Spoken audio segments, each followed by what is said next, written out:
She stood in her thrift store heels, holding a gift he'd never open, while Preston, her wealthy white ex-husband, raised his champagne glass and called her the most resilient failure he ever loved. Laughter erupted. His new wife smirked. Cameras rolled. But when she calmly reached into her purse and slid a sealed envelope into his hand, the room fell silent. What was inside would burn everything he built to the ground. Before we deep dive into this interesting story, subscribe to our channel and tell us where are you watching from. Share in the comments below. Snow dusted the long driveway leading to Preston Hargrove's Georgian-style estate, like powdered sugar over a carefully constructed lie. Inside, the chandeliers gleamed with manicured elegance, casting golden light onto floors polished to a mirror shine. The grand Christmas tree in the foyer shimmered with crystal ornaments, imported ribbon and cold intention. For most, Christmas was about warmth, love, and redemption. For Preston, this year's event was about humiliation, specifically the calculated, cruel humiliation of his black ex-wife, Liana Monroe. Preston stood in his study, fingers grazing the embossed guest list, resting on his mahogany desk. The names read like a who's who of elite suburban society, board members, investors, former college classmates, but his eyes landed, again on one name printed in elegant serif type, Liana Monroe. His smirk returned, as thin and sharp as the blade he intended to twist. "She'll come," he whispered, eyes gleaming with a twisted satisfaction. "Of course she'll come. She won't be able to resist." To the world, Preston was a success story owner of a boutique real estate empire, married to a younger, picture-perfect blonde named Madison, and father to a golden retriever whose Instagram had more followers than most people. But behind the perfectly whitened smile and designer suits was a man nursing an old wound, Liana's pride. When she left, she hadn't begged. She hadn't even looked back. And nothing wounded Preston more than a woman who refused to grovel. He told himself she had nothing. He made sure of it during the divorce. No alimony, no house, not even the savings they'd built together. She didn't deserve it, he'd argued in court, painting her as lazy and unstable. He had powerful friends, and she had none. She'd been an adjunct professor trying to build a community reading program, while he hosted charity golf events and called it philanthropy. He knew the system was on his side. She had left with a used car, 2 bags of clothes, and a final look that unnerved him. Not broken, but calm, defiant. He hadn't heard from her in years. The idea for the invitation had come to him like a cruel stroke of brilliance during a company holiday planning meeting. As his team laughed about ugly sweaters and passed around champagne, he realized what was missing. Closure. But not the kind that healed. The kind that crushed. Public. Devastating. Final. If he could get her back under his roof, make her look like a charity case in front of his new life, then maybe he could finally scrub her memory mirror the corners of his ego. He had Madison write the invitation. Make it warm. Generous. Not suspicious. He instructed. Madison, unaware of the deeper motives, thought it was strange but sweet. Inviting the ex-wife to Christmas. So modern. So much. The invitation read, "Dear Liana, we hope this season finds you well. We'd be honored to have you join us at our annual Hargrove Christmas celebration. It's been a long time and we believe the holidays are a time for forgiveness and reconnection. Please come. Bring a guest if you'd like. Warmly, Preston and Madison Hargrove." The words were carefully chosen. Forgiveness. Reconnection. It was bait disguised as benevolence. And he was certain she'd take it. After all, she never really fit into his world, and showing up underdressed or alone would only confirm everything he'd always said about her, that she didn't belong, that she never had. But what Preston didn't know, what he couldn't begin to imagine, was how far Liana had come. In a modest apartment miles away, Liana read the invitation twice. The paper was heavy in her hands, like it knew what it carried. For a long moment, she said nothing. She sat at her reclaimed oak desk, surrounded by soft lighting and muted art. There were no awards on the walls, no ostentatious displays of success, just quiet strength in the room. Her fingers lingered on the phrase, "Bring a guest if you'd like." It wasn't the invitation that surprised her. It was the timing. She hadn't heard from Preston in 5 years, and now, out of nowhere, he wanted her back in that house. Back in that room where he'd once told her she would never amount to anything because she didn't know how to play the game. Back around those people who had laughed too loudly at his passive-aggressive jokes about her urban taste in food and music. The humiliation he tried to serve had aged, but it hadn't vanished. Liana could still feel the sting of being called unpolished in front of his investors, of being asked by one of his friends if she was mixed with something exotic, of having her ideas at dinners politely ignored, and then later parroted by Preston, as if they were his own. She remembered the way Madison had looked at her the one time they met. Like Liana was a warning, a shadow she didn't want to understand. And now Madison had sent this glossy red envelope into her life like a bomb disguised as a Christmas card. Liana smiled, not with amusement, but with something deeper, something more dangerous. She walked to her bedroom, opened the closet, and stared at the one dress she had never worn. Midnight blue silk, custom stitched, timeless. She had bought it the year she signed her first major partnership deal. Back then she'd told herself she wasn't ready to wear it. But now, she returned to her desk, pulled out a pen, and flipped the RSVP card over. She wrote one word beside attending, then paused. She added two more. Poor. She sealed the envelope and placed it by the door. Outside, the wind howled as snow thickened. But inside Liana's home, the temperature was calm, deliberate. She wasn't walking into a trap. She was stepping onto a stage. She knew Preston would never expect who she was now. Not the empire she had built. Not the connections. Not the guests she was bringing. He thought he was inviting the girl he discarded, but she was sending him the woman he created. Liana RSVPs, and includes a mysterious +1. The RSVP was mailed, but Liana's mind drifted back to the first day she walked away from the world. Preston had built like a gilded cage around her. The memory wasn't soft or cinematic. It was cold, visceral. That December morning 5 years ago, she stood at the edge of his circular driveway, gripping a worn leather suitcase with frayed stitching and one broken zipper. The air had been biting, her fingers stiff with cold, but she refused to pull her sleeves down. Pride had become her only insulation. Preston hadn't looked at her when she left. Not once. He had simply shut the door behind her, as if erasing a chapter from a book he didn't want to finish. Liana hadn't cried. Not that. She'd done that in private already. When the lawyer had slid over the final decree and said there was no substantial property to be divided, Preston had claimed the businesses were solely his. The court had agreed. What wasn't argued in court was the racism she had endured while married to him. The slights, the condescension, the performative kindness his circle extended before turning cold. The moment she spoke up, that could never be proven on paper. The first few months were brutal. She moved into her old Corolla, parking in quiet library lots, pretending to study while people passed by, unaware she was living out of the back seat. She showered at the local gym using trial-size products. During the day, she worked temp jobs, data entry, tutoring spoiled kids whose parents paid her more out of pity than trust. Every office had its quiet cruelty. At one job, a white manager consistently assigned her the most tedious tasks, then made snide jokes about her ambition being stuck in neutral. At another, she overheard a coworker whispering that Liana was too pretty to be poor. She must have done something wrong. She did nothing but survive. There were nights she screamed into the steering wheel until her throat ached. But not once did she call Preston. Not once did she regret walking away. Her breakthrough didn't come with luck. It came with anger. It began with a rejection email from a nonprofit she'd applied to for a grant to launch her community literacy program. The email was polite, dismissive. "We're focusing our efforts on more scalable initiatives." Scalable, as if her idea to bring books into underfunded neighborhoods was too small to matter. That night she sat at a coffee shop until closing, poring over pitch decks online, studying how white founders with vague missions got six-figure seed money with nothing but a glossy photo and a LinkedIn bio. She didn't want to beat them. She wanted to outbuild them. She began drafting a plan.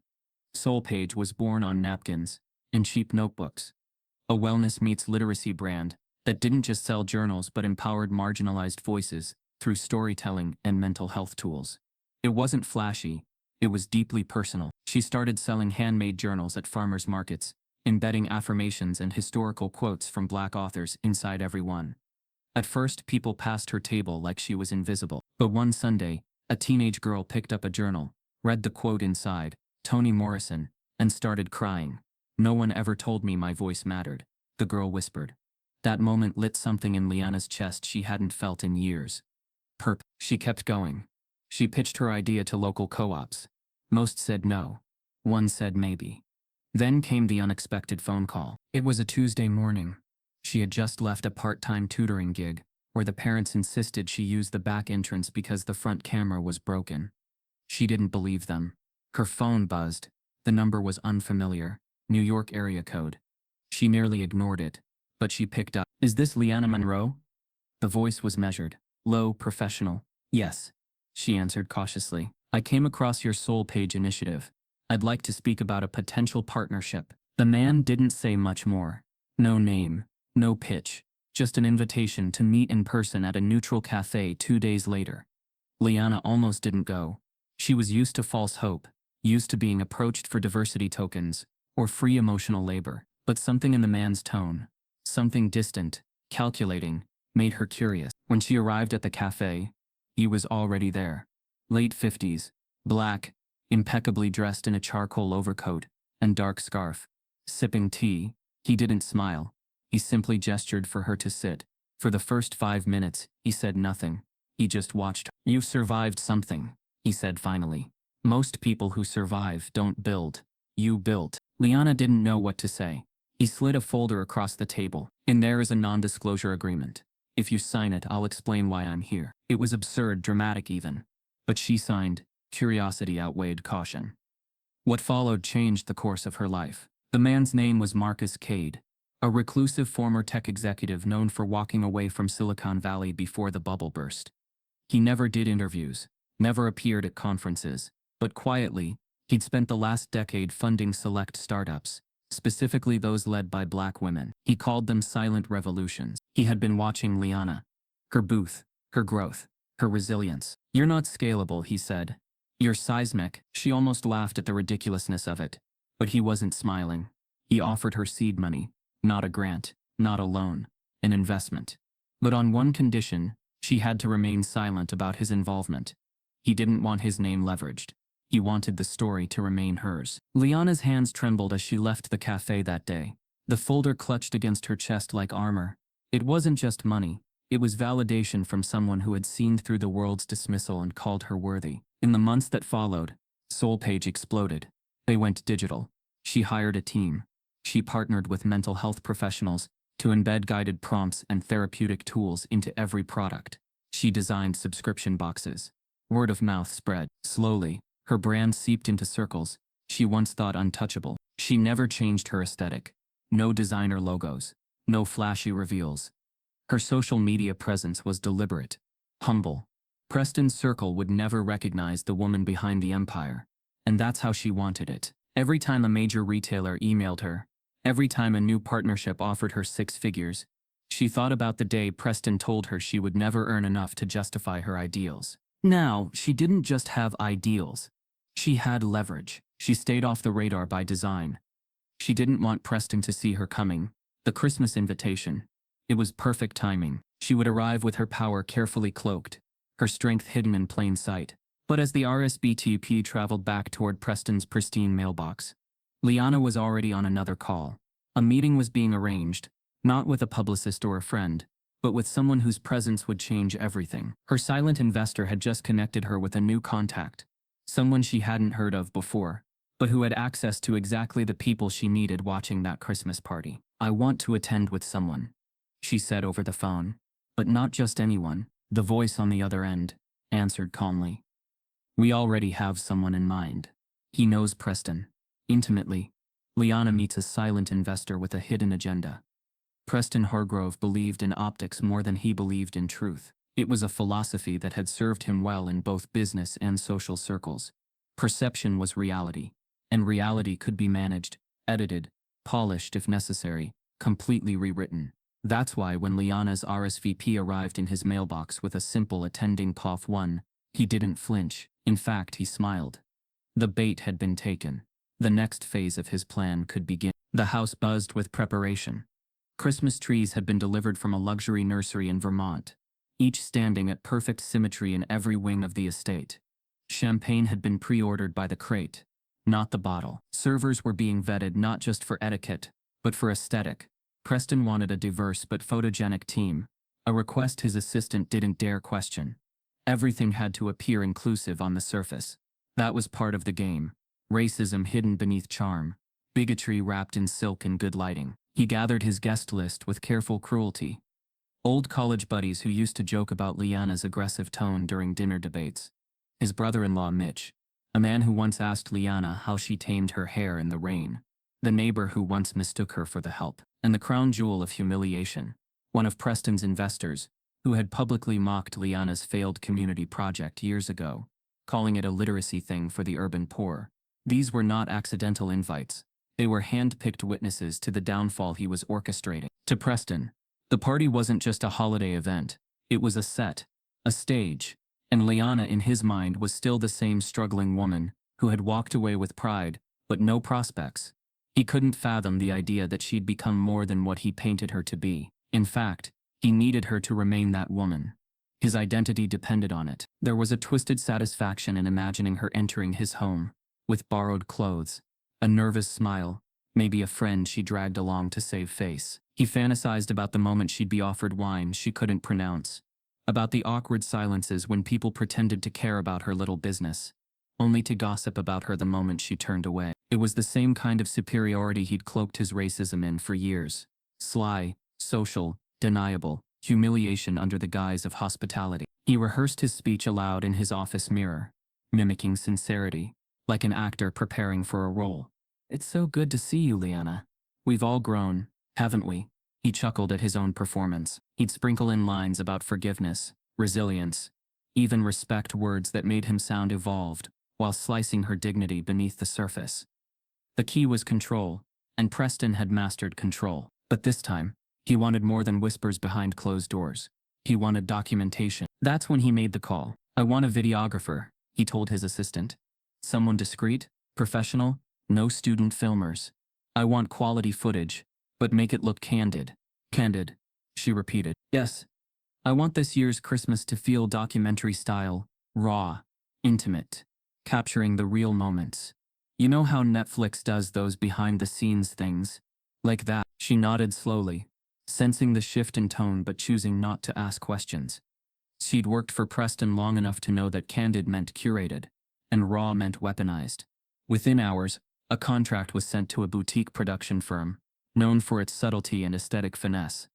They'd shot lifestyle reels for luxury real estate and political fundraisers, events where every glance was lit just right and every silence could be spun in post-production. The kind of team that made staged look sincere. Preston instructed them to focus on reactions. "I want smiles, awkward pauses, laughter, capture everything. But make sure it doesn't feel like we're trying too hard." "Any particular guests you'd like us to follow?" the producer asked. He didn't hesitate. "There's a woman named Liana Monroe. She'll be there with a guest. I want full coverage of their arrival, their interactions, everything. Be invisible, but present." It wasn't paranoia. It was insurance. He wanted to watch the moment again, and again later. The precise second when Liana realized she didn't belong. Maybe even upload it one day, disguised as a feel-good story of reconnecting with old friends. But deep down, the cameras weren't just for her. They were for him. Preston needed to immortalize her weakness, to soothe the hidden part of himself that still flinched when people mentioned her name with admiration. In a world that was slowly becoming more aware of race, of privilege, of systemic injustice, Preston felt his grip loosening. But this party, this was his arena. Madison, his wife, remained oblivious to the darker motive. She saw the camera crew's contract and raised an eyebrow. "Are we making a movie now?" she joked, brushing golden hair behind her ear. "It's just for memories," Preston said smoothly. "Family, friends, something to look back on." She shrugged, distracted by menu tastings and outfit decisions. In many ways, Madison was exactly what Preston wanted the world to see: soft, agreeable, photogenic. He didn't need her to ask questions, just to smile in the pictures. But something about the RSVP still nagged at him. That he didn't believe Liana was dating someone serious. She hadn't been seen publicly with anyone. A quick Google search turned up nothing but low-traffic articles about her early literacy work. No photos, no mentions of wealth. That only reinforced his assumption. She was still scraping by. Maybe the guest was a friend, or worse, a date she'd hired to impress. That would make the reveal even better. Still, he instructed security to keep a discreet eye on her. "If she starts getting uncomfortable, don't intervene. Just make sure she doesn't leave too early," he said. His assistant blinked. "You want her to stay longer, if she's uncomfortable?" Preston gave a closed-lip smile. "It's Christmas. Everyone should feel seen." As the final week approached, his mansion transformed into a display of curated elegance. Snowmakers lined the front lawn. A professional choir was booked to sing carols in designer scarves. Gift bags were packed with luxury candles and imported chocolates. Everything looked perfect. But underneath the wrapping paper and curated lighting, a storm was forming. And Preston, for all his planning, had no idea it was already aimed directly at him. He hires a videographer to document the moment. 3 days before Preston's Christmas spectacle, Liana sat behind a frosted glass door marked Operations. Buried inside what appeared to be a small, charming wellness boutique in a trendy corner of Atlanta. To passers-by, the store sold journals, candles, and therapeutic teas. But behind that door, a quiet empire pulsed.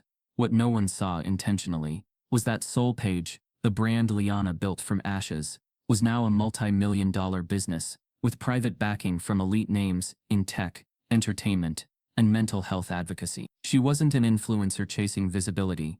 She was a strategist cloaked in modesty, a disruptor who built wealth with the same silence she was once dismissed for. Her social media presence reflected humility, soft images, handwritten affirmations, and subtle branding. Nothing about it suggested that she now owned an entire floor of a high-rise, had a private attorney on retainer, or was weeks away from launching her product line in over 30 countries. Her employees called her boss, but only a few knew how deep her influence ran. Celebrities had reached out to invest quietly, no announcements made, no photos taken. She made them sign NDA. Inside her office, Liana reviewed her team's upcoming calendar, new supplier contracts, staff bonuses, and final negotiations on a digital partnership with one of the country's largest wellness platforms.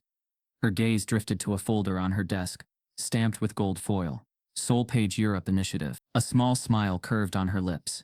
She had never told Preston her ideas were scalable, because she had always known they were. He simply didn't have the vision, or the character to imagine a world where her intellect could create more than his resources ever could. She didn't just survive after the divorce. She created something eternal. Her assistant, Chloe, knocked softly and stepped in, holding a sleek black key fob.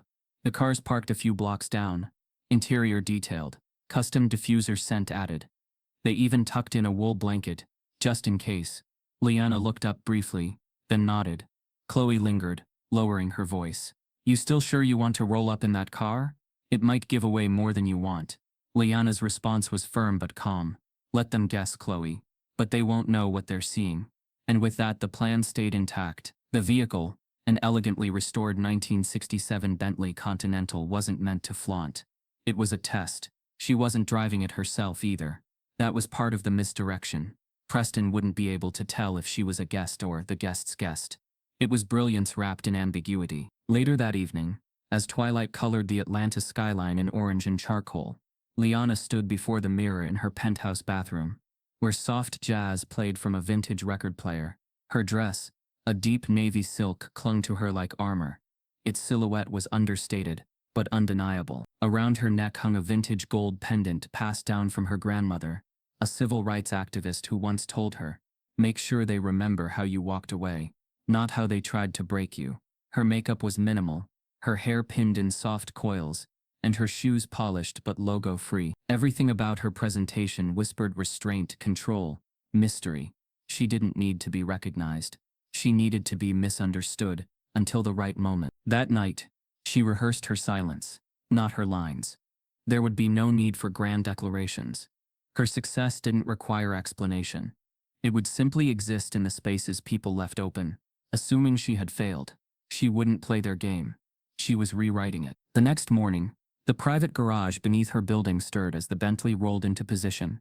Her driver, dressed in an all-black wool coat and gloves, remained invisible to building staff. The SUV that followed discreetly peeled off before reaching the valet entrance. Liana exited through the private elevator, wrapped in a camel-colored cashmere coat, holding nothing but a single velvet gift box. Her appearance didn't scream wealth. It whispered lineage, strategy, elevation. To the doorman who opened the door for her, she offered a quiet smile. He didn't know her story, but he felt her presence, the way everyone always did when she entered a room. The car ride to the estate was quiet, smooth. Snow had begun to fall, light and tentative, coating the roads like a prelude. Liana stared out the window as the city disappeared behind her, replaced by the wide streets and iron fences of Preston's suburban kingdom. She didn't tremble. She didn't rehearse. She had already won. This wasn't vengeance. It was visibility, executed on her term. Halfway through the drive, her phone buzzed. A message lit up from Marcus Cade, the silent investor who once found her at a cafe and changed her life with one conversation. Your kind one has arrived, and he knows what to say. Liana read the message, her lips tightening slightly. She still didn't know who Marcus had chosen as her guest. He had insisted she trust him. He's someone from Preston's world, he'd said. Someone who knows how to disrupt without warning. She responded with a single word, confirm. As the gates to Preston's estate appeared ahead, the sound of a distant choir echoed from within. The car slowed down, its engine humming against the hush of snowfall. Dozens of luxury cars were already parked outside. Audis, Porsches, Teslas, but none quite like the machine Liana was in. The Bentley didn't boast. It haunted. It was elegance from another era, untraceable to trend, rich in silence. The security staff in tailored coats stepped forward with iPads to check the guest list. The driver lowered the window and gave a name. Not Liana's. A different one. The guard nodded. The car glided through. And then in full view of the crowd inside sipping wine and waiting for the next guest to enter, the back door of the Bentley opened. But it wasn't Liana who stepped out first. Her luxury car arrives at the estate, but she isn't driving it. The Bentley's door opened with a soft click that echoed louder than the carols playing from inside the mansion. A pair of polished black shoes touched down onto the snowy cobblestone. The man who stepped out first was in his mid-40s, tall, clean-shaven, and carried himself with a confidence that didn't beg for attention.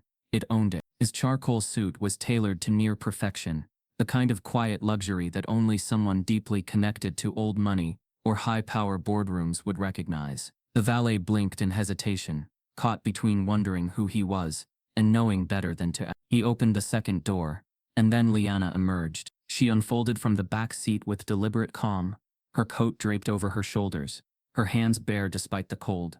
Snowflakes landed gently on the crown of her head, but she didn't flinch. The wind teased the hem of her navy silk dress, revealing just enough of the sharp heels and sharper poise beneath. The man beside her gently closed the door, offering her his arm. She took it, not as an accessory, but as an equal. Together they walked toward the entrance under the garland-strung archway, while behind the frosted windows, the curated audience watched them arrive. Inside, the party hummed with laughter, classical music, and the scent of overpriced candles. Preston stood near the bar, swirling his scotch and pretending not to glance toward the front door every 3 minutes. When he finally spotted the couple stepping inside, his glass froze mid-air. The smile he'd been practicing for hours locked in place, but his jaw stiffened. Liana didn't look disheveled. She didn't look like she was barely hanging on. She looked untouchable. The guests noticed too. Conversations slowed, then stuttered, then faded altogether as heads turned one by one toward the entryway. Madison, who had been adjusting the catering display, caught sight of her husband's expression and followed his gaze. Her reaction was almost comical in its confusion. A polite smile paired with eyes that screamed, "Wait, that's Liana?" The silence that followed was the kind only privilege could produce. The collective awkwardness of people caught mid-judgment, unable to recalibrate fast enough. The room scanned Liana like a courtroom jury, taking in every inch of her outfit, every whisper of her presence. But it wasn't just her dress or her mysterious guest. It was her composure, measured, unbothered, too graceful to be embarrassed. That was what unsettled them most. Madison approached with the kind of carefully polished kindness that socialites learn in finishing schools. Smiles that flex but don't bend. "Liana, you look wonderful. I'm so glad you made it." She leaned in for a quick hug that felt more like an inspection. "And your guest is—" Before Liana could answer, the man extended his hand. "David." Just David. Madison blinked, her smile tightening. She glanced toward Preston, who was now heading their way with all the ease of a man about to walk into traffic.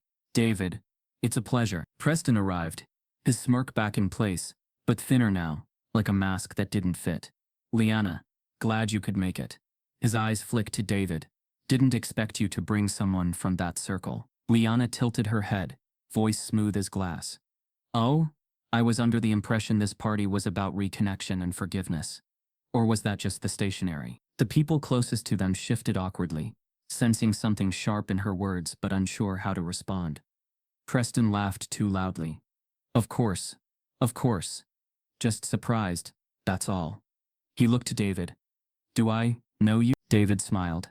"Not personally, but you've certainly sat across a few boardrooms where my name's been mentioned." His delivery was calm, but the weight behind it landed like a dropped stone. Preston's eyes narrowed, a flicker of recognition or fear crossing his face. Before Preston could respond, Liana reached into her coat and produced a small rectangular gift box, wrapped in matte silver paper with no bow. She held it out to him with both hands. "For you," she said, voice barely above a whisper. "A Christmas gift." Preston blinked at it, visibly unsure whether to take it. Cameras, hidden and overt, had started to tilt slightly in their direction. Guests were pretending to chat while angling their wine glasses, just enough to eavesdrop. Madison looked at the box with curiosity, her smile faltering. "What is it?" Liana offered a soft, knowing smile. "Something that used to belong to both of us. I thought he might want it back, closure and all." That was when the tension broke. Quiet gasps, darting glances. Preston slowly took the box, his fingers brushing hers. It was heavier than he expected. He turned it in his hands but didn't open it. "What is this?" he asked, quieter now, eyes scanning hers for clues. Liana looked at him, calm but razor-edged. "Just a reminder of what you thought I'd forget." The crowd around them pretended not to stare, but the energy in the room had shifted completely. The musicians stumbled briefly on a note. Someone coughed, and Preston stood frozen, holding a gift he didn't ask for, delivered by a woman he no longer recognized, beside a man he clearly underestimated. Then David leaned in slightly and said, just loud enough for only Preston to hear, "You'll want to open that when there are fewer people around." And just like that, Liana turned toward the waiting butler and removed her coat. Her dress shimmered subtly under the light, tailored like it was sewn onto her skin. She handed her coat to the attendant without another word, and strolled into the crowd like she owned the floor beneath her feet. David followed, a silent storm behind her, but Preston didn't follow. He stood there, gripping the box like it might explode. Liana hands Preston a Christmas gift he never expected. The hum of conversation returned to the room, slowly, like a faint breeze rising after a sudden hush. Liana had disappeared into the crowd, with David beside her, weaving gracefully between wine glasses, velvet gowns, and tailored egos. Preston remained frozen, near the entrance, still clutching the small silver box like a relic too sacred or too dangerous to open in public. Madison whispered something to him, her voice barely audible over the music, but he waved her off with a tight smile.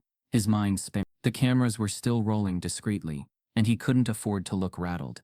He tucked the box under his arm and forced a laugh with a nearby couple who pretended not to notice the storm brewing under his skin. By the time Liana reached the main ballroom, the evening's entertainment had shifted into gear. A jazz trio played softly in the corner, and hors d'oeuvres circulated on silver trays carried by staff dressed in crisp monochrome. But underneath the glitz, the energy was still uneven. Liana had stirred something, the kind of disruption that wasn't loud but deeply felt. Eyes followed her not with pity, as Preston had predicted, but with a mixture of curiosity and quiet discomfort. Her presence disrupted the narrative they'd all agreed upon, that she had lost, that Preston had upgraded, that her absence all these years confirmed her failure. And yet here she was, poised, powerful, unriddable. Preston regrouped quickly. He couldn't let her steal the show. He made his way to the center of the room, signaling to the pianist to lower the volume. Clinking his glass with a fork, he called for attention. The room quieted. "Friends," Preston began, flashing his practiced smile. "As always, we're so grateful you've joined us for another beautiful holiday celebration. It's been a year of growth, challenge and reflection." He paused, eyes drifting toward Liana, then continuing with faux sentimentality. "This season we thought it would be meaningful to highlight stories of perseverance, of starting over, of overcoming setbacks. And when we sent our invitations, we hoped certain guests might join us and share their journey. Tonight," he said, voice honey smooth but blade sharp underneath, "we are honored to be joined by someone whose story, I think, truly embodies what it means to rebuild from the ground up." He raised his glass in her direction, his smile widening just enough to bare teeth. "Liana Monroe, would you be willing to say a few words? Just a little holiday toast. Tell us what life's been like on the other side." Gasps didn't follow. That would have been too obvious. Instead, there were quiet shifts in posture, half-hidden smirks, the subtle glint of people leaning forward to enjoy the spectacle. Madison blinked, unsure of the intention, but said nothing. She had learned long ago when to fade into the decor. All eyes turned to Liana. For a moment she didn't move. She simply looked at Preston, then down at her untouched wine glass. Her face was serene, expressionless almost, but her silence had weight. She finally stood, each step measured, and took the crystal flute with her. David didn't follow. He stayed rooted in place, observing everything. Liana reached the front of the room and paused. "A toast?" she asked softly, her voice carrying more than volume ever could. "To what exactly?" Preston gave a chuckle, waving her off with mock humility. "To whatever you'd like. Your story, your journey. We're all here to celebrate, after all." His eyes locked on hers. His voice was kind, but the undertone was unmistakable. "Make yourself small. Remind them who you used to be. Let me win the room back." Liana raised her glass but didn't drink. "All right," she said quietly. "Let's talk about journeys." The room leaned in. Phones stayed in purses, but attention was fully present. Even the servers slowed their pace. "When I left this house," she began, "I didn't know where I was going. I had no map, just a suitcase with a broken zipper and a name that too many people assumed meant too little." She paused, scanning the room slowly. Her tone was even, not angry, not vengeful, just precise. "I slept in my car for weeks.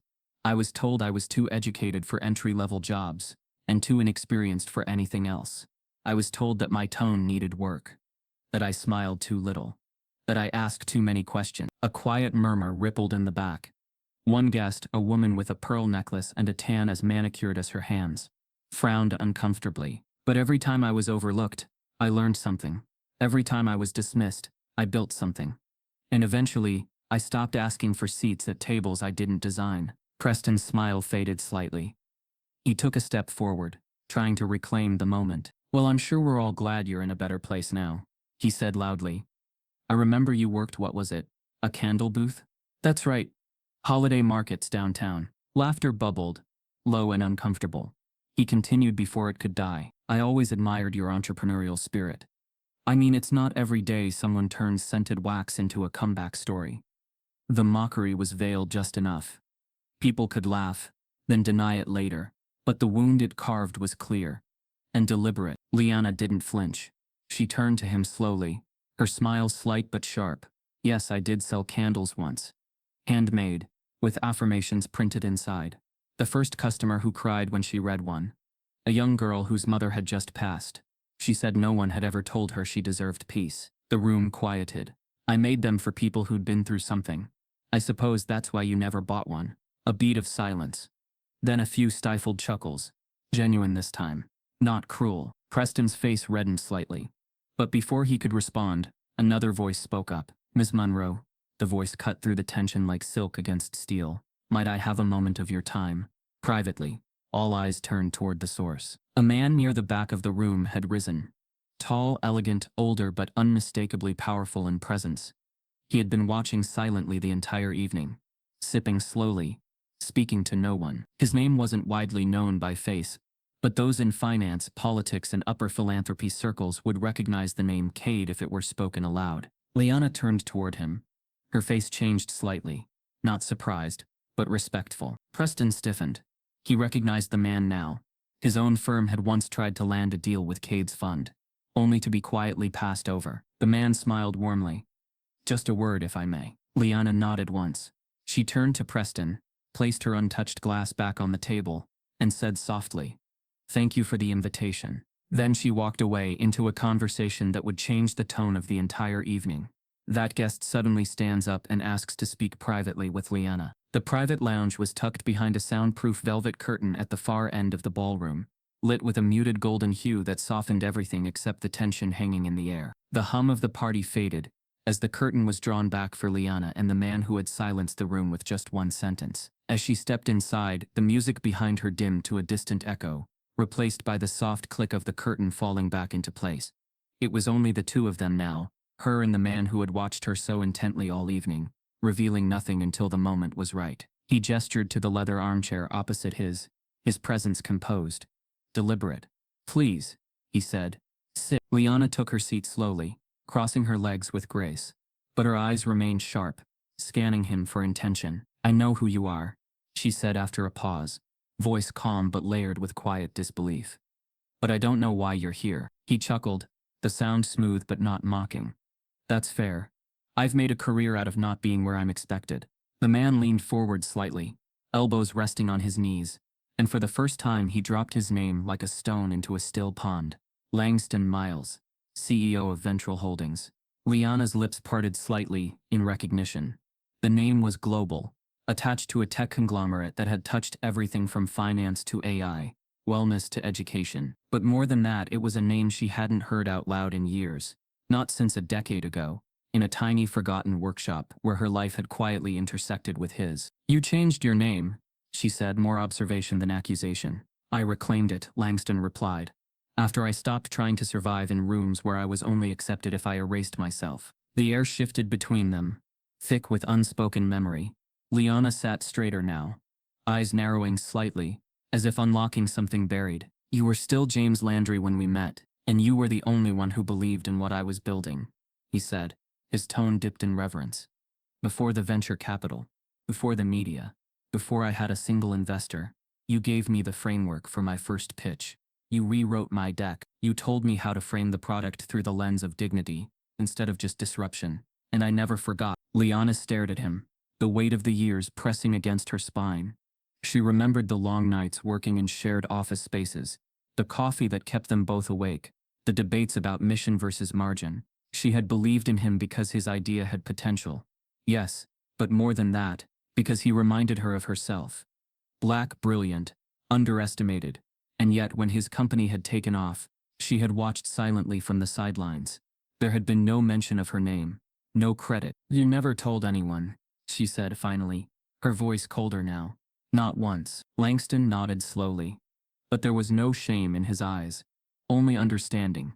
"Because I was afraid the world would discredit me if they knew a black woman helped architect my foundation. You know what that would have done to early investor confidence in those circles back then." Liana looked away, jaw clenched. "I was wrong," he added softly. "I told myself I would make it up to you when I had enough power. But that power came slowly, and cowardice clung to convenience." She didn't respond. The silence between them spoke volumes. "I'm not here to clear my conscience," he continued. "I'm here because I saw what Preston was trying to do tonight. I know his type. I've pitched to his type. I've been humiliated by his type. And I won't let him rewrite your story in front of people too blind to see what you really are." Liana finally looked back at him. Her expression had softened, not into forgiveness but into recognition. "And what is it you think I am?" Langston smiled, eyes fierce. "A blueprint. A fireproof architect. You didn't just survive Preston. You transcended him. You're not a comeback story. You're the standard." For the first time that evening, Liana felt something shift in her chest. Not pride, not vindication, something more dangerous. Permission. Permission. To no longer hide. Langston leaned back in his chair. "Tonight I want to say your name. Out loud. Publicly. I want them to know who built the scaffolding I now stand on." Liana blinked. "Why now?" "Because silence used to protect me. Now it just protects the systems that erased you." She stared at him, the weight of that choice swelling in her throat. For 5 years, she had controlled her narrative by not having one. She had built power in shadows. Would stepping into the spotlight expose her, dilute her brand, attract the very chaos she had avoided? Or was this the moment everything had been leading to? Langston pulled a folded paper from his coat pocket and slid it across the table. "I've drafted a short statement. You can read it, change it, veto it. But I'd like to say it before the night ends." She hesitated. "What if I say no?" "Then I stay silent," he said without hesitation. "But I won't stay in this room pretending I didn't benefit from your brilliance. That ends tonight. Whether I say your name or just know it." Liana looked down at the paper. Her hands didn't shake. She read every word. By the end, her eyes were glassy, not from emotion, but clarity. She looked up. "You say this in that room," she said slowly, "and Preston loses control of the story he spent years crafting." Langston's reply was immediate. "Good." And with that, Liana stood. She handed the paper back. "Then we say it together." He smiled. She turned toward the curtain, but paused. "Langston," she said without looking back, "if you had told them I helped you back then, I would have disappeared behind your name. But if you say it now when I don't need the credit, it means something." "It means everything," he replied. And just as she reached for the curtain, a voice buzzed in her ear. her assistant Chloe, via a concealed earpiece synced to her phone. "Liana," she whispered, panic lacing her voice. "We have a problem. Preston's media team is about to post a tribute video online. It's edited, and it's designed to humiliate you." Liana's eyes darkened.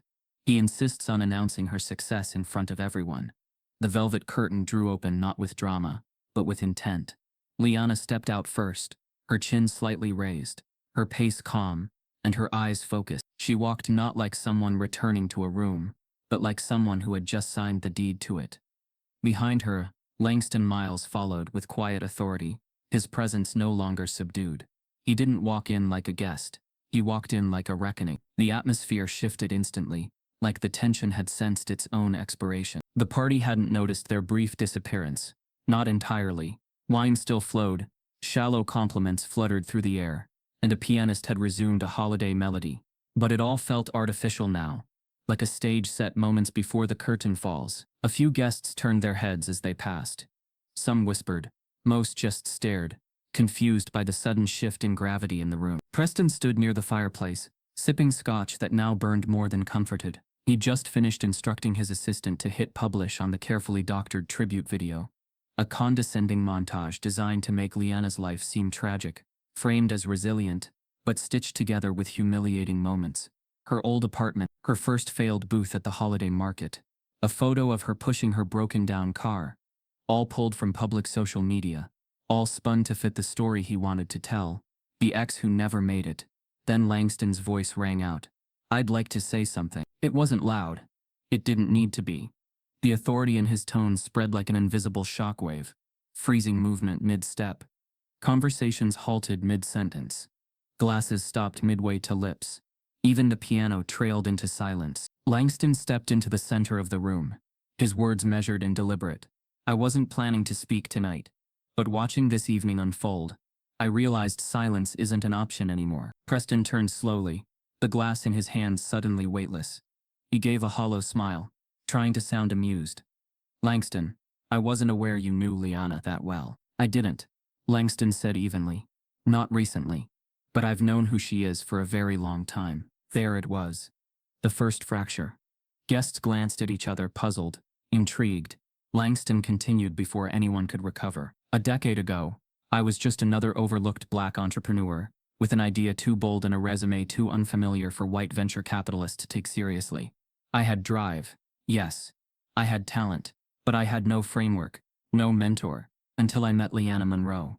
Now the room was frozen, utterly still. "She didn't just believe in me," he said, turning to Liana briefly, his eyes proud. "She helped me build the foundation of what became Ventral Holdings. The pitch deck that raised our first $1.8 million in seed funding. She co-wrote it, the mental health angle that made it scalable in education. Her idea. Every consultant told me not to credit her publicly back then. Said it would scare off early investors. So I didn't." He paused, and his voice grew heavier. "And I was wrong." Preston stepped forward, trying to cut in with a forced laugh. "Langston, I think we're getting a little off topic." Langston held up one hand, not forcefully, just with finality. Preston stopped. "I'm not here for your comfort, Preston. I'm here to correct a lie. This woman was never a failure. She was never the footnote. She was always the force." Gasps weren't theatrical. They were genuine. Eyes darted toward Liana, with a different kind of scrutiny now. No longer judging her dress, or her posture, but reevaluating every assumption they'd carried into this room. Liana stood silent, hands clasped loosely, expression unreadable. Langston turned back to the crowd. "SoulPage isn't just a brand. It's a movement. And tonight I'm proud to announce that Ventral is partnering with SoulPage on its global wellness platform, backed by our full investment and distribution network. Effective immediately." That announcement landed like a thunderclap. Phones came out, discreet at first, then shameless. Flashless videos, photos, tweets already drafted. The room began to vibrate with social consequence. Some guests turned pale. Others flushed, realizing they'd greeted Liana with patronizing smiles just moments earlier. The air turned sharp, the way it does when reality changes faster than people can adjust. And Preston looked like a man watching his own house catch fire while still holding the match. He tried to speak again, but the cameras were already shifting toward Liana, whose silence now said more than any toast ever could. In just 10 minutes, she had gone from pity to power, from whispered about to recorded, trending, inevitable. Madison appeared beside Preston, her expression unreadable, but her voice was crystal clear as she leaned in close to her husband's ear and whispered something that made him blink once, then twice. Preston turned his head sharply, shocked. "What?" Madison repeated it, this time louder, her eyes never leaving Liana's. "I know who David is." Preston's mouth parted, but no words came. Madison's eyes were calm. Her voice didn't waver. "He's not just her date. He's your former investor's son, the one you ghosted, the one who pulled out of the New York project after you made those comments about urban demographics." Preston's stomach twisted. The name now clicked. David Ellison, a ghost from a past deal gone sour. Preston had thought he'd moved past that loss, but the dots were now aligning in real time, like puzzle pieces slotting into place just a moment too late. "He's not here for Liana," Madison added. "He's here because of you." Madison whispers something to Preston that changes everything. The room was still humming with disbelief, cameras still subtly rolling, and guests murmuring about Langston's explosive revelation. But Madison Hargrove stood completely still, her gaze fixed not on the man who had once made her feel chosen, but on the woman who had just unmade his entire narrative without raising her voice. Liana had never looked like this before, not in the single awkward brunch they'd shared years ago, when Preston introduced her as my ex, the academic, not in the slideshow he once showed, mocking her failed business ventures over wine. Tonight Liana glowed with something that couldn't be faked. Not money, not beauty, gravity. Madison's breath was shallow. Her grip tightened on the rim of her champagne flute. The pressure not from fear but revelation. For years she had played the part. The curated elegance, the supportive spouse, the hostess with the rehearsed smile and the unspoken rule, don't dig too deep. She had learned early that Preston didn't like questions. He liked control. He liked admiration. He liked being the most powerful person in every room. Madison had accepted the role of the admired, not the admired for her own mind. It was comfortable, until it wasn't. Tonight cracked that comfort wide open. Preston stood beside her, sweating through his designer collar, grasping for words that wouldn't come. The spotlight wasn't his anymore, and he knew it. The look in his eyes, the one he wore during board meetings when challenged by someone smarter, was now laced with something he rarely allowed himself to feel: panic. But Madison felt something else. Something dangerous. Clarity. Because for years, she had been privately questioning things Preston said behind closed doors. The jokes he made about urban buyers, the comments about hiring black staff for optics, the way he referred to Liana as difficult and ungrateful when telling the story of their marriage. Madison had swallowed those comments like bitter pills, telling herself that he was just from a different generation, that he didn't mean it like that. But hearing him speak to Liana tonight, watching him orchestrate a public shaming disguised as sentiment, and fail, something cracked in her. Madison excused herself from Preston's side and drifted through the crowd, smiling automatically, moving toward the bar under the pretense of another drink. But her eyes kept flicking toward Liana. She watched the way people hovered around her now, not out of curiosity, but reverence. They wanted to be near her. They wanted to learn what they had missed when they looked away the first time. Madison stood at the bar, glass empty in hand, her reflection staring back at her from the mirror behind the liquor shelf. Her reflection looked like someone she didn't recognize, too polished, too quiet, someone who had muted herself for years to fit into a life that was never built for her. She was educated, yes, raised with privilege, but not blind, not anymore. And she couldn't ignore what she'd seen in Preston's eyes earlier, when Liana arrived, fear disguised as charm. It was the look of a man who knew his lies were meeting their expiration date. The look of a man who couldn't believe the woman he discarded had risen beyond the reach of his narrative. Madison had once thought Liana was the problem. But maybe, just maybe, she had been the warning. Madison didn't return to Preston's side. Instead, she made her way slowly across the ballroom, weaving through guests still whispering about the announcement. Liana was standing near the entryway to the garden now, her back to the fireplace, David beside her, cool and protective but quiet. Langston had moved on to speak with reporters, subtly guiding the narrative already forming on social media. It was the perfect opening. Madison stepped forward. Liana turned, poised but alert. David's expression tightened, but Liana offered a calm nod. Madison. The air between them was taut, but Madison didn't flinch. She drew in a breath. Can we talk? She asked. Privately. David looked to Liana for confirmation. Liana studied Madison for a moment. Her tone wasn't condescending. It wasn't performative. It was real. She gave David a slight nod. They stepped into the hallway that led toward the wine cellar, a quiet corridor lined with family portraits. Preston had curated like trophies. Liana walked past them without blinking. Madison stopped near one of the frames, a photo of her and Preston at a charity gala 2 years ago. In it, she was smiling like a mannequin. She faced Liana. No rehearsed smile now, just truth. I knew about the way he talked about you, Madison said quietly. Maybe not everything, but enough. Liana's expression didn't change. And you stayed anyway. I did. Madison's voice cracked slightly. And that's on me. I was naive. I thought I was different, that he would grow out of it, that if I didn't challenge him too often, he'd learn to be better. Liana tilted her head. And now, Madison looked away, her eyes moist. Now I know I was helping him stay exactly the same. She let the silence settle between them for a beat, before continuing.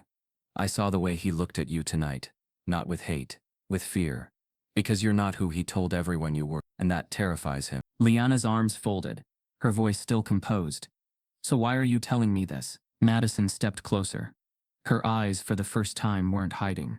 Because I'm done playing the wife who smiles through ignorance. And because I know something you don't. Liana didn't speak, waiting. Madison swallowed hard. Preston didn't just humiliate you after the divorce. He stole something from you. Now Liana's expression shifted, if only slightly. What are you talking about? Madison opened her purse, pulled out a flash drive. I found this in one of his old file boxes last year. I didn't know what it was until recently. It's a pitch deck. A soul-page pitch deck. Dated before you ever launched. But your name? Nowhere on it. Liana's breath hitched. Madison nodded. He submitted it to a corporate grant program under a shell company. Got $100,000. Used it to fund his second firm. Your framework. Your words. And your idea. Liana took the drive slowly, her fingers tightening around it. The weight of betrayal reawakening an old familiar burn. But this time, wrapped in truth. I wanted to tell you earlier, Madison said. But I didn't know if you'd believe me. Liana's voice was steady, but her eyes were fire. I believe you. They stood there for a long moment. Two women who had been used differently by the same man, now seeing each other without the filter of comparison or competition. I'm leaving him, Madison said suddenly. Not because of you, because of me. Because I want to remember who I am, without him. Liana gave her a long look. Then I hope you find that woman. Madison nodded, tears forming. But there was peace in her eyes. Madison pulls Liana aside and makes a shocking confession. The flash drive felt heavier than its plastic shell should allow. Liana held it in her palm as she stood beneath the soft hallway lighting, her body still, her mind racing. Madison's confession echoed in her ears like a drumbeat slowly gaining speed. She turned the tiny device over, again and again, as if trying to feel the layers of betrayal buried inside. It wasn't just a theft, it was invasion. The realization that even after she'd walked away from Preston's world, he had continued to exploit her ideas, her voice, her vision, without her knowledge was more than infuriating. It was. Madison leaned against the opposite wall, looking as though a decade of pretense had finally slipped from her shoulders. Her face was pale, but not weak, unmasked. He always said it was just an old draft, she murmured. Some rough concept you'd shared during your marriage, but I knew better. The fonts were yours. The language, the tone, the layout. It was Soul Page before it ever had a name. Liana's jaw tightened. She remembered that original version. She'd built it during the late nights of her crumbling marriage, working in silence while Preston watched television. She'd once dared to show him a page, hoping to be seen. He'd brushed it off, called it too soft to be profitable. But now she knew, he hadn't dismissed it. He'd memorized it. And he used my name? Liana asked, her voice low but sharp enough to slice. Madison nodded. In the beginning, he leveraged your academic credentials, said the program was founded by a black educator and community leader. He didn't say your name directly in every document, but enough investors made the connection. It gave him credibility, diversity points, moral capital. He got the funding, then he rewrote the narrative, and buried you. Liana closed her eyes. There it was, what so many black women feared. Being used as a stepping stone, a proof of concept, a photo op, and then discarded the moment their contribution became inconvenient. Her past hadn't just been erased, it had been co-opted. She looked at Madison again, trying to read the woman's motivations. But there was no hint of manipulation. Just regret. Not the loud kind, but the heavy, haunted kind that crawled behind the eyes. I wanted to say something earlier, Madison added, voice trembling. But I knew he'd destroy me too, and I told myself maybe it was just business. Maybe it wasn't worth starting over. Liana nodded slowly. And what changed? You, Madison whispered. You walked in here with every reason to burn this place down. But you didn't. You let the truth speak for itself. And suddenly, I realized I've been complicit in more than just his ego. I've been complicit in silence. The words landed hard. Not because Liana needed the validation, but because she hadn't realized until now how many women like Madison were silently trapped in systems they didn't build, but helped uphold. Madison wasn't the enemy. She was the echo of a larger sickness, one that allowed men like Preston to climb on the backs of women like Liana, then gaslight the world into forgetting whose shoulders they stood on. Liana finally slid the drive into her clutch and looked Madison in the eyes. This might be the most important piece of evidence I've ever held. Madison nodded solemnly. I know. That's why I'm not asking for forgiveness. I'm just trying to be useful for once. Before Liana could respond, her phone buzzed. She pulled it out instinctively, expecting a text from Chloe or Langston, maybe a security update. But the screen showed an unknown number. Not spam. Just unfamiliar. Something about it made her pause. She answered with caution. This is Liana. The voice on the other end was direct but respectful. Miss Monroe, I hope this isn't a bad time. My name is Tasha Linwood. I'm a senior reporter with the Verity Journal. I've been following your work and your former husband's for the past 6 months. Liana's posture straightened. She walked a few steps away from Madison, who watched quietly. What is this regarding? She asked. I believe you're aware of a shell company called Crestway Solutions. Formed 3 months after your divorce, it received $105,000 in early funding from a corporate literacy grant, one designed specifically for marginalized female entrepreneurs. Liana's throat dried. We've been trying to track down the real founder for weeks. The journalist continued. Tonight I received confirmation that you're here, at the Hargrove estate. I was about to publish the story, but I thought you deserved to comment first. Liana glanced back at Madison, her mind racing, the flash drive suddenly searing in her purse. This is still off record, unless I say otherwise, Liana said carefully. Of course, Tasha replied. Liana exhaled. I have evidence. Hard proof. He stole my work, my framework, my identity as founder, and he used it to launder legitimacy through my name, while erasing me. There was a pause on the line. Then the reporter said, would you be willing to go on the record? We have documents. And 3 of his investors just confirmed they were told you were involved at the start. Liana looked down at her heels. Her heart beat faster, but not from fear. This wasn't a step into darkness. It was a climb back into light. I'll comment officially, she said, steady now. But I'll also send you a file, one that ties Crestway Solutions directly to my original IP. And I want the piece framed correctly. This isn't just about me. It's about every black woman who was erased and rebranded under someone else's name. The line was quiet for a moment. Understood, Tasha said finally. We'll run the story tonight.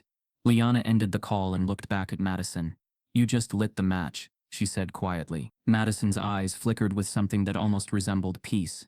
Then let it burn. Liana receives a phone call from a reporter who's been tracking the story. The night air outside the Hargrove estate had changed completely. What had started as an evening of designer dresses, expensive wine, and calculated holiday charm had transformed into something electric, unstable. Whispers turned to murmurs, murmurs turned to buzzing phones, and then the first notification lit up a screen. Near the Hardorv, Soulpage founder exposes corporate theft by ex-husband Preston Hargrove at Christmas party. Liana didn't flinch. She stood calmly at the base of the grand staircase, her posture serene, her presence unshaken. Around her, the guests who had earlier greeted her with smug smiles were now gripping their phones, rereading the breaking headline in disbelief. Her assistant Chloe whispered in her earpiece with sharp urgency. It's live, front page. The Verity Journal just published, and it's spreading fast. Outside the estate gates, the first news vans rolled in. Headlights cut across the frosty lawn, reporters stepping out with mics already raised, camera crews jogging toward the entrance. Security was too overwhelmed to stop the trickle. Within minutes, the estate's perfectly manicured front line became a press barricade, the gate's shadows pulsing with the red lights of live broadcasts. Inside, the unraveling had begun. Guests began slipping out in clusters, some casually, some panicked. The valet queue was suddenly congested with luxury cars and nervous glances. Those who had laughed at Preston's jokes earlier now avoided eye contact, afraid to be caught on camera next to the scandal in progress. In a hallway off to the west, Preston's world was collapsing in real time. He paced furiously, shirt collar unbuttoned, a bead of sweat breaking beneath his jawline. His Bluetooth earpiece buzzed with his PR team's desperate voice. "Preston, it's out. You're trending, not in a good way. The Grant Foundation's already pulled your name from their testimonials. Sponsors are backing away." Preston's voice cracked. "Can we control it? Spin it? Say it was a misunderstanding?" "No," the voice snapped. "They have documents. They have her pitch. They have Madison's confirmation. This isn't a PR issue. It's legal. Corporate fraud, racial misrepresentation, misuse of funds. You're exposed. And you're alone." He yanked the earpiece out and hurled it across the marble hallway. It crashed into a decorative vase, shattering glass across the floor. Behind him, the sound of heels clicking toward him made him spin. One of his investors faced tight with rage. "We trusted you," the man hissed. "You used a diversity grant. Pitched her story as your own. We're pulling everything. Funds, partnerships, endorsements. Effective immediately." "Wait," Preston began. But the man didn't wait. He stormed out. Back in the main room, Langston Miles calmly addressed a group of reporters who had made it inside. "Yes," he said, voice even and commanding. "Leanna Monroe was the original architect behind SoulPage and the framework of the mental health technology we used in our early development. No, she was not credited. But tonight, she reclaimed everything." Reporters scribbled notes, cameras rolled, and the live feed was already gaining traction online. Langston didn't posture. He didn't exaggerate. He just told the truth, and it was louder than any lie Preston had ever crafted. Leanna remained still, her silence more authoritative than any headline. The guests who were still there stared at her not with pity, but with awe. Some of them, visibly shaken, approached with wide eyes and half-formed apologies. She responded with nods, with grace. She didn't need their regret. Her presence was proof enough. Madison stood near the garden doors, watching the fallout unfold. Her expression wasn't bitter. It was liberated. She had slipped off the role of trophy wife like an old costume, and what remained was something rare: clarity. She was no longer performing, and she had no interest in saving Preston from the wreckage. "Ms. Monroe," a female reporter called out across the room, "will you be pressing charges?" Leanna turned. Her steps were slow but confident, as she moved toward the center of the room again. All eyes followed. Cameras pointed. Even the music had stopped. She stopped mid-room, her voice calm, deliberate. "I intend," she said, "to show every woman who has ever had her work stolen, her name erased, or her identity exploited, that justice is not a favor. It's a right." The room fell into stunned silence. Then came a burst of questions. "Will there be a lawsuit? Do you have evidence of financial theft? Is SoulPage suing Crestway Solutions?" Liana didn't respond. She simply turned toward the front door, where her legal advisor now stood in a sharp gray coat, holding a thick folder. A lawsuit, years in the making, had just been formally activated. She walked toward it with purpose. Preston appeared at the edge of the hallway, face drained of color. He stepped toward her, desperation softening his tone. "Liana, please. Let's talk. We can fix this." She stopped only briefly to look at him. "You only want to talk now, because the world's finally listening," she said. Outside, flashes lit the snowfall like paparazzi lightning. Inside, Preston stood alone as the room continued to empty, one guest after another walking past him as if he were wallpaper. His shoulders slumped. The house, his pride, his stage, his empire had become a museum of betrayal. Then his phone buzzed.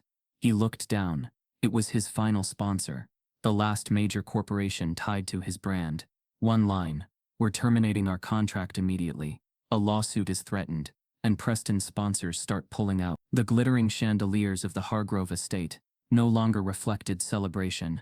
They cast fractured light across the stammering faces of guests who were scrambling to explain why their holiday cheer had so suddenly dissolved. Outside, flashing cameras and live news broadcasts filled the frozen night with booming voices, and urgent questions. Inside, Preston Hargrove stood amid cracked champagne flutes and scattered hors d'oeuvres, breathing like a man trying to hold a hurricane in his lungs. His empire, built on curated smiles and carefully edited truths, was disintegrating in real time, and there was no rehearsed line left to save him. In the corner of the ballroom, Liana Monroe remained steady and composed, the calm center of a storm fueled by racial betrayal and long overdue justice.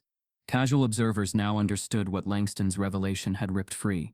Her story wasn't one of failure, it was one of foundation. The air had changed. Conversations once warm with polite holiday chatter were now cold with reckoning.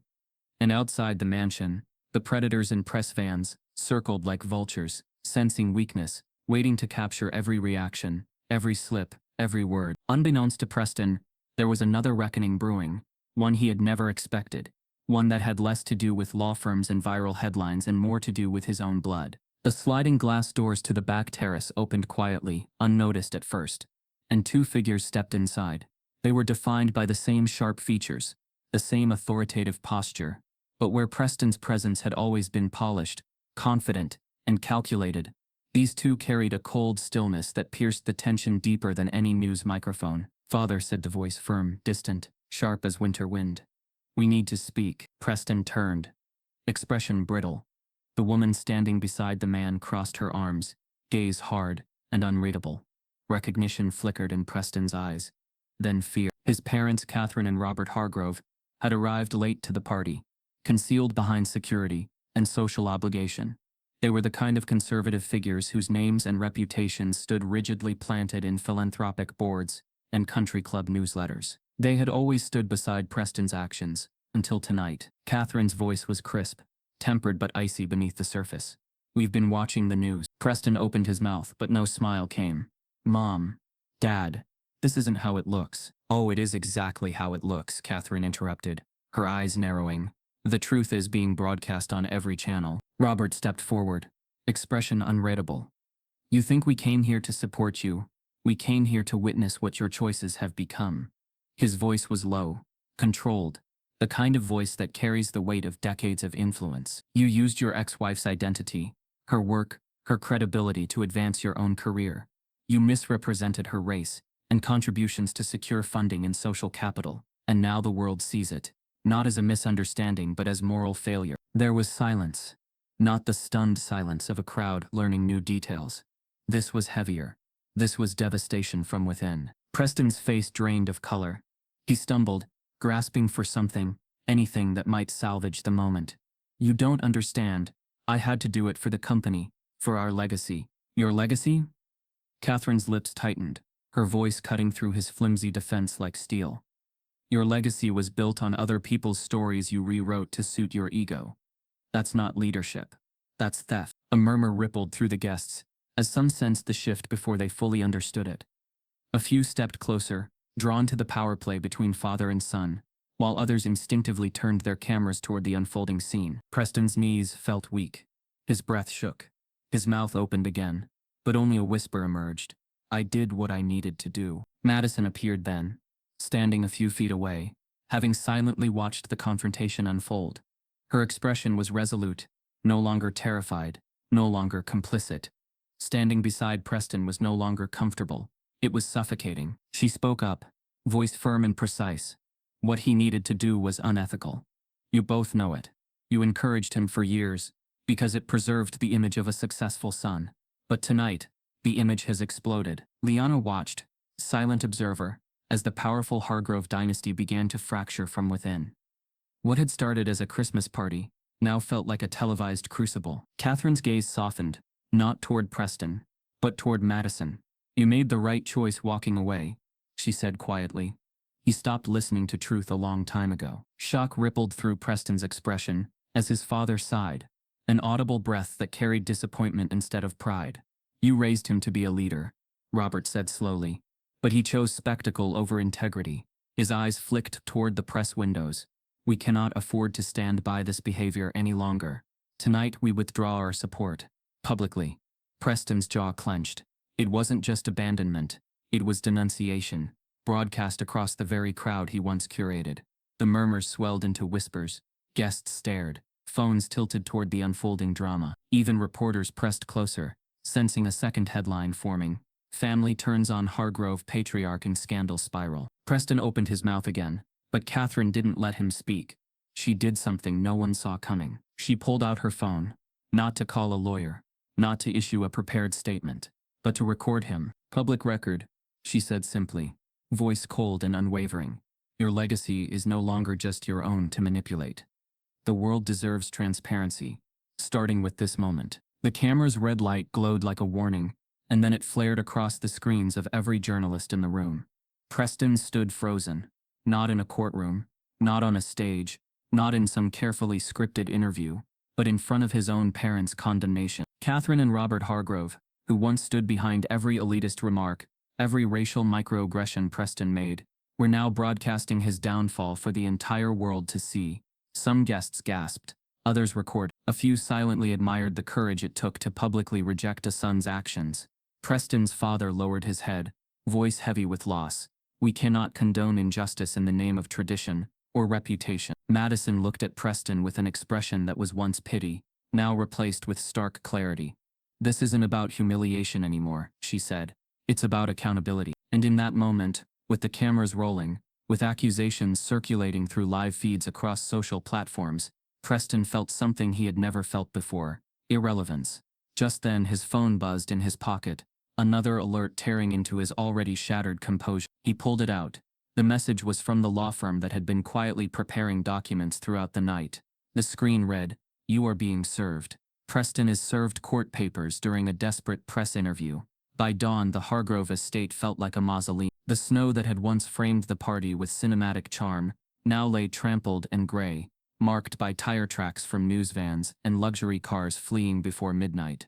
Inside, the silence was unbearable. No music, no laughter, only the dull hum of heating vents and the faint echo of footsteps belonging to staff quietly cleaning up the debris of a night that had dismantled a legacy. Preston sat alone at the long dining table, still dressed in yesterday's suit, his tie loosened and stained with something he didn't remember spilling. His phone lay face down in front of him like a verdict he was afraid to read again. Overnight, the numbers had collapsed. Stock values, sponsorships, partnerships, messages from attorneys replaced messages from investors. Where admiration once lived, distance had taken its place. Where his name once opened doors, it now triggered silence. He had not slept. Every time he closed his eyes, he saw Liana standing in the center of his ballroom, unshaken, untouched by his cruelty. Not pleading, not reacting, just existing beyond him. That was what haunted him the most. Not the headlines, not his parents' condemnation, not even the looming lawsuit. It was the realization that she no longer needed to respond to him at all. Still, desperation has a way of rewriting pride. By late morning, Preston was dialing numbers he had sworn he'd never need again.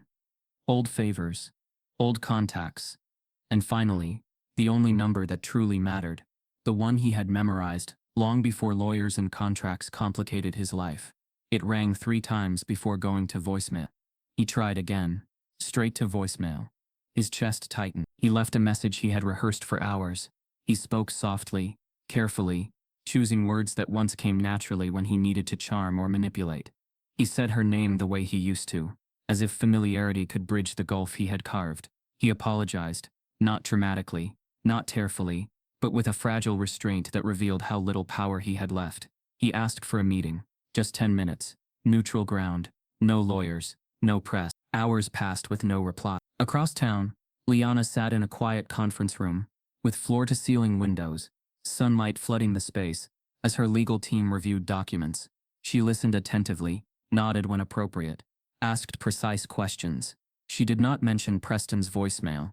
She had seen the missed calls. She had deleted them, without listening after the first sentence, not out of anger, but clarity. Her life no longer revolved around correcting him. When her assistant asked whether she wanted to respond, Liana shook her head gently.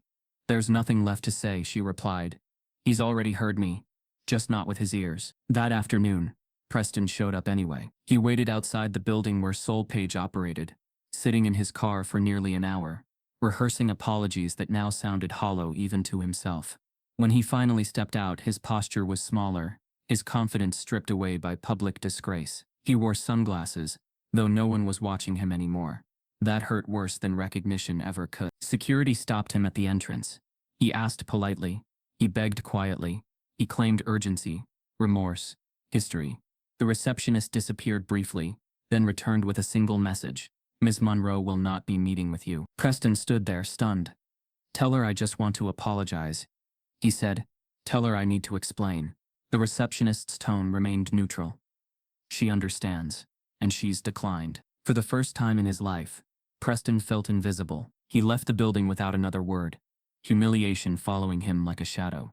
On the drive home, his phone buzzed again. Another news alert, another sponsor distancing themselves, another op-ed praising Liana's grace, her restraint, her refusal to center the man who tried to destroy her. Commentators dissected her silence, calling it powerful, dignified, devastating. Preston read every word like a man watching his own obituary being written by strangers. At home, Madison was packing. Suitcases lined the hallway, neatly arranged, methodical. She moved with purpose, folding clothes, sorting documents, separating a life that had once seemed unbreakable. Preston watched from the doorway, stunned by how calm she was. You're really doing this, he said quietly. Madison didn't look up. I should have done it years ago. I'm trying to fix things, he said, voice cracking. I reached out to Liana. I told her I was sorry. Madison paused, finally meeting his eyes. You're sorry because you got caught, and she knows the difference. He opened his mouth to argue, but nothing came. She zipped a suitcase shut, the sound sharp and final. You spent years telling me who she was, Madison continued, that she was bitter, difficult, unsuccessful. Tonight I saw who you are when you don't control the room. Preston stepped closer. Please, don't do this now. Madison shook her head. This is the only time to do it. She reached into her bag and pulled out an envelope, placing it gently on the table beside him. The papers will be filed this afternoon, she said. My lawyer will contact yours. He stared at the envelope, as if it might vanish if he didn't acknowledge it. Outside, snow began to fall again. Quiet, indifferent. Preston stood alone in the ruins of his life, finally understanding what Liana had learned long ago. Not every apology deserves an audience. Not every wound requires confrontation. Sometimes the most devastating response is silence. And Liana's silence echoed louder than any rejection he could have imagined. Madison files for divorce. Snow fell gently outside the tall glass walls of the Skylight Atrium in downtown Atlanta, where warm amber lights bathed a space pulsing with life, joy, and something more profound, freedom. Liana Monroe stood at the head of the room, not in a gown dripping with opulence but in a tailored velvet suit that commanded quiet awe. Her smile wasn't wide, it was grounded, the kind that grew from truth, not applause. She didn't need to prove anything anymore.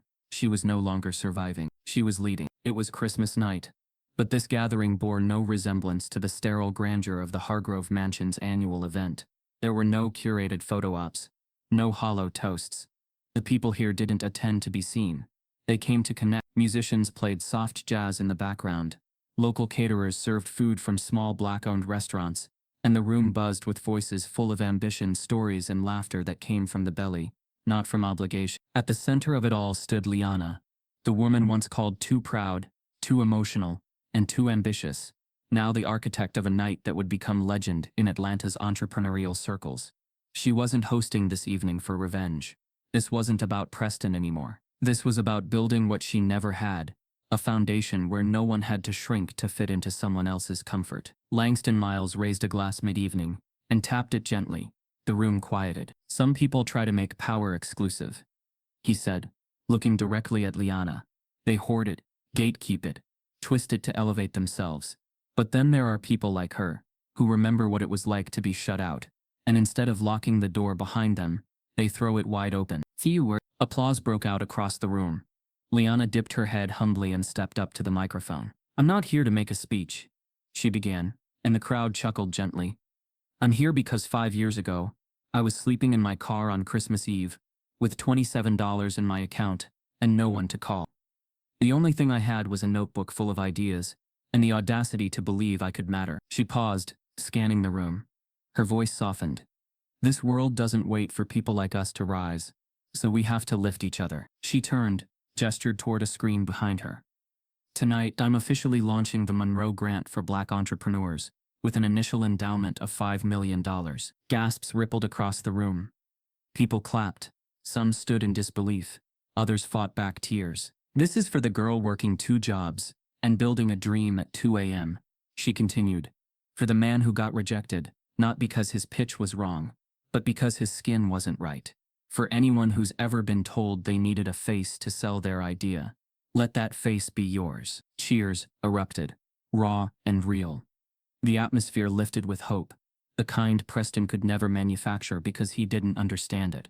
Hope rooted in legacy, in pain turned purpose. Later that night, as the event flowed from speeches to spontaneous dance circles, from panel discussions to shared memories, Liana slipped outside for a breath. The city lights shimmered below her penthouse venue, and for a moment, she allowed herself stillness. Not reflection, not planning, just being. That's when she felt a tug on her coat. She looked down to find a little girl, no older than 5, staring up at her with big curious eyes, and a sparkle of familiarity. "Mommy?" the girl asked softly. Liana froze. Not in confusion, not in fear, but in the quiet shock of a life she thought had no more surprises left. The child reached out and took her hand confidently. "Are you my mommy now?" Behind the girl, a young woman emerged, wide-eyed, breathless, apologetic. "Oh my God, I'm so sorry. She's been watching you all night. We came in through the youth mentorship program, and she must have gotten confused." Liana crouched gently, meeting the girl's eyes. "What's your name, sweetheart?" The girl smiled. "Joy." Liana's breath caught. The mother quickly scooped the girl up, embarrassed. "She lost hers a year ago. Cancer. Her dad too." "I didn't think she remembered." Liana touched the child's hand one last time, her voice a whisper. "She remembers love." A little girl walks up and calls Liana mommy, but she's not Liana's child. Liana sat on the rooftop garden, hours after the guests had gone, the city lights twinkling like a living canvas around her. Beside her, little Joy slept curled up in a thick wool blanket, her tiny breath steady, soft. The child had long since forgotten the emotional mix-up downstairs, but for Liana, the moment lingered like a ripple across still water, not because of the confusion, but because of the name, Joy. A name so gentle, so ironically fitting for a story that had started in pain. It had taken everything in Liana not to let her voice crack when she heard it. The last time she had seen Joy, she was no older than 2, clinging to her mother's hip, a mother who once stood across a conference room table and called Liana a charity case. Denise Lawton had been one of Preston's allies during Liana's lowest chapter, a white coworker who found subtle ways to undermine her, mocking her clothes, dismissing her ideas, once even telling her to stay in her lane. When Liana suggested a branding strategy Denise later claimed as her own. Back then, Denise didn't hide her belief that Liana didn't belong. "You should be grateful," she had once said flatly during a team meeting. "Preston gave you a chance most people wouldn't have." But time has a way of turning tables in silence. When Denise was diagnosed with an aggressive form of cancer 3 years later, most of her corporate allies disappeared. The same people she had once defended refused to pick up the phone when she needed help with appointments, bills, or Joy. Liana didn't hesitate. She remembered the betrayal. She also remembered what it was like to be alone and judged, while trying to hold your life together. She didn't offer pity. She offered presence. Every week Liana sat with Denise, during chemo. Quietly, consistently, without broadcasting it to anyone. Denise, in her final days, was a ghost of the sharp-tongued woman she used to be. Stripped of her arrogance, she had whispered to Liana in the hospice room, "You were always better than me. I just couldn't see it." Liana didn't reply then. She simply held her hand. Not for forgiveness. Not even closure. But because no one deserves to die unseen. When Denise passed, Joy had no one. No next of kin. No plan. Liana made a decision that stunned even her inner circle. She adopted her. There were raised eyebrows. Concerns.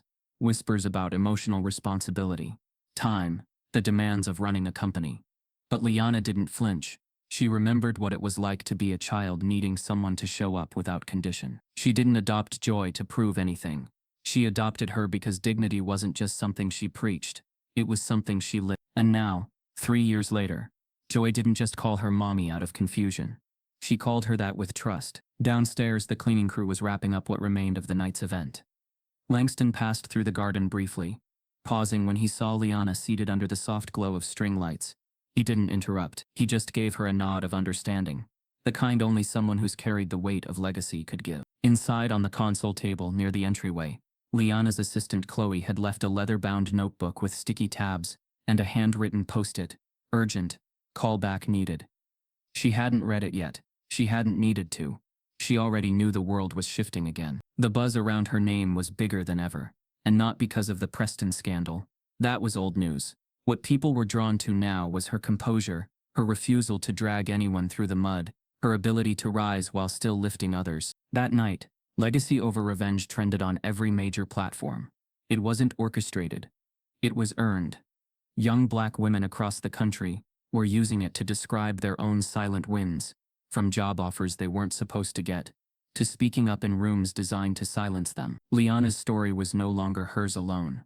It had become a movement. The media still chased Preston for quotes, but he had all but vanished.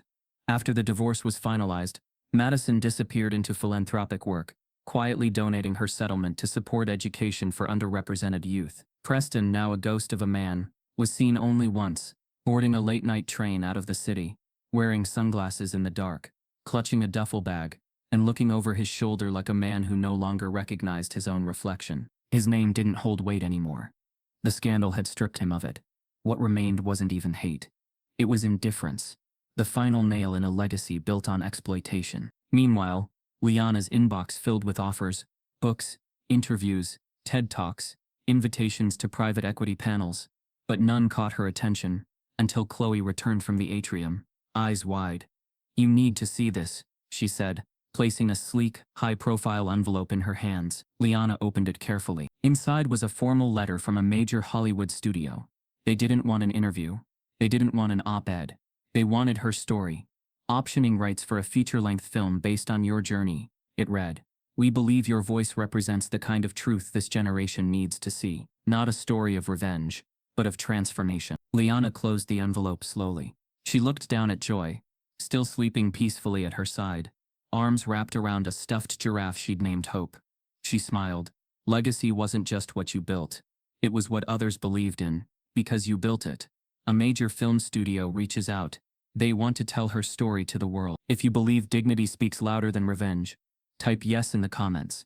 Have you ever been underestimated or dismissed because of who you are? Share your story. Your voice matters. Don't forget to subscribe for more true stories that expose injustice and celebrate resilience. Together, we rise, not in anger, but in truth.